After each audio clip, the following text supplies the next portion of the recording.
Hey guys, welcome back to my channel. Since you guys have been asking for a birthday pop-up card, we're going to be doing that today for this tutorial. So to get started, you do need to go to my blog at svgnation.com so that you can grab this birthday card template. It is free, so just go there and download it. I've also left a link in the description that's going to take you directly there. And once you've got the file, go ahead and upload that to Cricut Design Space and add it to your canvas. I'm going to walk you through the different layers because there are a lot of different layers so that you can customize this with different colors or however you want. So go ahead and start off by ungrouping all of your layers. And I'm going to go in order right here. So this layer right here with these three random shapes, these are going to be so that you can add different colors right here to the top part of your cake. And then if you go right here to the next layer, this is so that you can add different colors to the front of your cake. And these lines right here, of course, all of these are optional for how you want to do this, but these lines are just to add like another dimension to your cake. And you can also use like a fun pattern paper. So you can change the colors of these however you want. Or if you want to do like a pattern paper for all three, you would change them the same color. So I'm going to go ahead and change all of these. I'm going to do a pattern paper for all of my cake layers. So they're not going to be the same colors as the front of my card. So to do this, I need to ungroup my layers. And now just select each layer. And since it's a pattern paper, you know, it's not going to have the color here. I just want to make sure that all three of these are the same color so they'll cut on the same paper. And I'm going to do the same for these right here. And you really don't have to ungroup them. I don't know why I said that because we're just changing the colors, but it doesn't hurt to. And there we go. And I'm going to group these back just to make them easier to move together. So I have these layers ready. I do want to cut those lines yellow, so I have those ready to go. Okay, so for our next layer right here, this is the inside of our card. And if you see, we have all of these cut lines right here. These are going to be score lines. So you do need to change this. Click on this whole layer and go into your operation and change those to score. If you are not using a scoring feature on your Cricut, then just delete all of these lines. But do pay attention to where they are on here because you'll probably want to score them by hand before trying to fold your card, or your card's going to just wrinkle and be a mess. I highly recommend using a scoring tool. The scoring stylus is only a couple dollars on Amazon. If you have the maker, you can use the scoring wheel. When you're making pop-up cards or really any kind of cardstock projects, it just helps so much. So once you've changed these to score lines, there's still one more step that you need to do. Before we attach these, we need to go ahead and ungroup it. Because if we don't ungroup it, it's going to attach the flames to it as well and change the colors. So just click on these layers right here that have your score lines, and now just click on the back of the card. And those are the only layers you want selected. So if you have more layers selected, it means they're still attached or grouped. So click on these and we need to attach them. That way your Cricut knows exactly where to score for the location of where it's going to cut. And those flames are still there. This just moved it to the front since we made an edit to it. So we're just going to drag this back down so you can see everything. And then this layer right here, these are just your flames that you're going to cut out to glue on top for your candles. Okay, and now for the next layer, we have the front and outside of our card. And again, we have a score line right here. So let's go ahead and ungroup this card. And we need to change this one from basic cut to score. And again, if you don't have a scoring tool, then just delete this and we'll attach it to our card. And I'm just going to drag this back down again so we can see all the other pieces that we have. And so the rest of our pieces right here, these are just to decorate whatever colors you want. If you just want a solid color for this front, you're not going to need any of these layers. You can just hide them. And this is all you need right here, and you can just have the solid front. But each one you cut out, it's just so you can glue it on top just to add more dimension, more color. It makes it a lot more fun. And if you want to change any of these colors, just click on it, go to your color fill, and just change them however you want them. You know, you definitely don't have to use the colors that I'm using here. Okay, so this card is ready to go. But there's one more thing that I want to do to it. I'm going to move these out the way. I did leave a space right here at the bottom, so you can either like handwrite your own message, or you can use the Cricut pens to do it for you. I really love using Cricut pens because my handwriting is not nearly as pretty as the Cricut pens. So I'm just going to write a little message right here. I'm going to do something with wishes, you know, since it's a cake, kind of sounds fun. Do birthday wishes, and you can hit enter and continue to write, but a lot of times I don't like the spacing of that, and I also want to make my text different sizes, so that's why I'm doing them each on different layers. Okay. Alright, so we do need to change the font for this, because right now it's a cut font, so I'm just going to click on one of these, and if you don't have Cricut Access, you can use any font that you want. So this is just a font right here that I have on my computer, and all you're going to do is go to Basic Cut, and you're going to change this to Pen. But if you do notice, it is going to outline it, because that's just how the feature works. It's the same thing as Cut, how it's going to cut around your text. Your pens are going to write around your text. And this is fine, it works, but if you want like a single line, you do have to use pens that are specific for this, and you do have to have Cricut Access to access these. I'm going to show you how to find those. Just go to Filters and go to Writing. And then they're all going to, oh, I have it clicked on System, that's why they didn't all come up. And now you're going to get all of your writing fonts here. Most of them are free with Cricut Access, but be careful because there are a few that you still have to pay for. So I'm going to scroll and find something I like. Let's just find something that looks cute.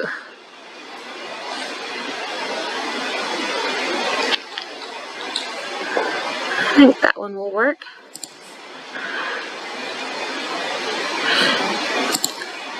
And if you notice, this operation stayed on Basic Cut. We need to change it to Pen. Sometimes when you use the writing fonts, it automatically goes to Pen there. Sometimes it doesn't, so always make sure that the operation says Pen there.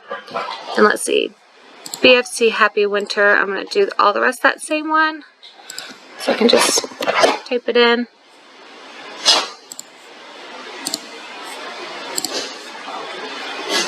Okay, so I'm going to go up here, make sure all of these say Pen, and that the style is writing.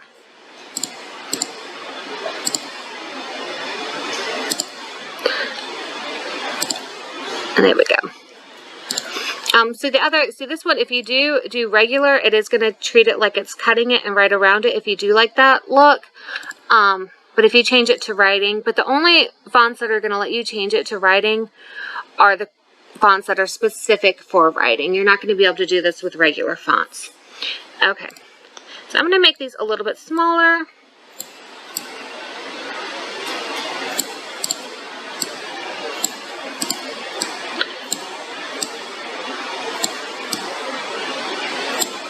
And we can click on all of these together and just go to our line, and we'll center those. Now I'm going to bring that up. I'll still leave a little room at the bottom to sign like my name. And I think everything looks good now. But I do want to change birthday wishes to write in a different color. So if you want to use more than one color, the way you do this is you assign the different colors right here. And so I'm using, I have the gel 1mm and a pink. And I'm going to keep both of these the black that I already have. This is the black that it's assigned to, 0.4. It's the one that comes with your Cricut, so I'll keep that there. Once you like the way everything looks, you need to do the same thing that you did with your score lines. You need to select them, and you need to select this back card layer, and you need to attach those. Okay. So I'm pretty happy with everything. I'm ready to go ahead and make this. So we are using our mat. Even though we are making a card, we are not using the card mat. So I'm going to continue. But I do need to make some adjustments. I'm actually going to use 2 different whites for these. But I don't really need to go back and change the colors because the material size is only letter size. So it'll automatically put those on 2 different sheets. Let's see. This one I'm just using a regular set. Well, this one's a letter too, so I'll do letter. And for my yellow, I'm actually using like a scrap piece of paper, but it's in a square. So if you want to adjust how these cut, all you have to do is click on them and drag. You know, all these little details are perfect for using your scrap pieces of paper. You know, so look at the size of your scrap piece of paper and move these, you know, to adjust as needed. And all the rest look like they're nice and small. Okay, so this looks good. I'm ready to go ahead and make this. So guys, go ahead and connect your Cricut machine and we're gonna get started with cutting this. It's important that you take the time to make sure that your cardstock is attached well to your mat because you don't want it to slip. The sprayer tool is really going to help you with this. And if you don't have one, I've left a link in the description to where you can get this, as well as the other supplies that I'm using to make this birthday card.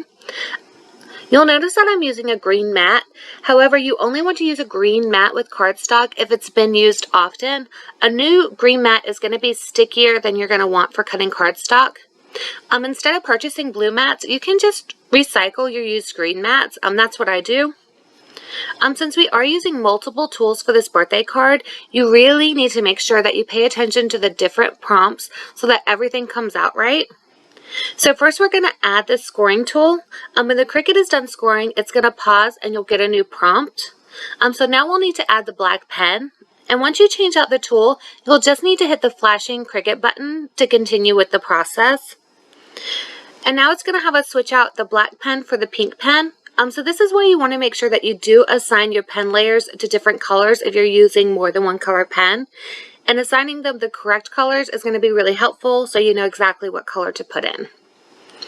You will be using the scoring feature again for the front of your card. So make sure that you pay attention so you know that when you're going to have to add that tool back. I have drawn a line instead of scored before. So it pays to just take your time so you don't have to redo everything. And when you remove the cardstock from your mat, always make sure that you roll the mat off of your cardstock. This is going to prevent any wrinkling or tearing of your cardstock, and your cardstock is just going to pop off easily this way. And then just remove any extra pieces that you don't need. And then you can use your scraper to easily scrape off any scraps left on your mat. And to assemble your birthday card, start by folding on the score lines. Make sure to take your time on this part because you don't want to wrinkle or add unnecessary folds to your card. You want to pull the cake out, so keep this in mind as you are creating the folds. You're going to continue to fold on the score lines, but as you fold them, make sure that you pull the cake pieces out. And once you're able to fold your card in half, go ahead and do this so that you can get a really good fold on each of the score lines. And you can use your brayer to help you with this as well. Then you can begin to decorate your cake by gluing on all of your cake layers. A glue stick works really well for this if you're just using regular cardstock. Just make sure that you use a decent amount, because you want your card to stay together. And once you finish the inside of your card, you can begin to glue all of the pieces to the front of your card. Before you start gluing, make sure that your card is turned the right way, and then glue all of your pieces to the front of the card. You'll probably see that I'm making a really big mess with my glue stick, but that's okay because I keep a thing of baby wipes at my Cricut station, so I'll easily be able to wipe this up. I also use these wipes for cleaning my mats and keeping my Cricut machine clean, so this is something you may want to do as well because it's really convenient. Glue stick doesn't really work well with glitter cardstock or cardstock with shiny surfaces, so I am using a different glue for gluing the balloons and gifts on top of the glitter cardstock. And this white glitter cardstock is so pretty. It is one of my favorite cardstocks to craft with. You've probably noticed that I use it a lot. I've left the link in the description for this if you want to know where to get it. You can print on this cardstock as well, and it's really great for making boxes. It folds perfectly for them. And once all your pieces are glued to the front of the card, place a heavy book or something heavy on top of it while it dries. This is going to help all the pieces to really dry flat and even. And then your last step is going to be to attach your card together. If you're just using regular cardstock, you can use a glue stick to attach these together. And your brayer, again, is useful for helping you smooth it down. And that's all there is to it. This pop-up birthday card, it's really quick and it's easy to assemble and it's super cute. And if you keep the dimensions of the card as they were when you uploaded the file, this is going to fit in a 5x7 envelope. I do have a video tutorial on how you can create your own envelopes, and there's some 5x7 templates available as well. So you can check that out if you want to make your own envelope. I'd also love to know what kind of tutorials you guys would like to see, so please let me know in the comments. And also, if you have any questions, you can leave them there as well and I'll answer them there. And if you haven't already, make sure to go ahead and subscribe and like this video, and I'll be sure to create more like them. And thanks so much for watching. Bye.